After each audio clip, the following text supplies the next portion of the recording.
The Marietta Chamber of Commerce held its legislative luncheon at the Tower Event and Conference Center.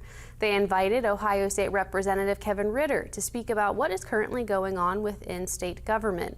One of the topics was liberal arts education, which he is passionate about. Our Logan Riggenbaugh talked to him about why he thinks liberal arts education is important. The Marietta Chamber of Commerce gathered with members of the community Monday afternoon for their legislative luncheon. Ohio State Representative Kevin Ritter was invited to be the guest speaker.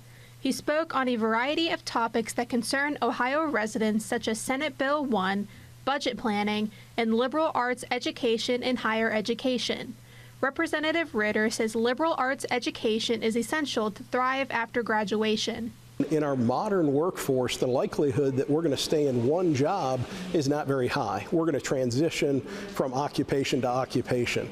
So we've got to have a flexibility to be able to do that, and liberal arts education provides that. He mentioned during his speech, employers have noticed that applicants are lacking the soft skills they need for the workforce.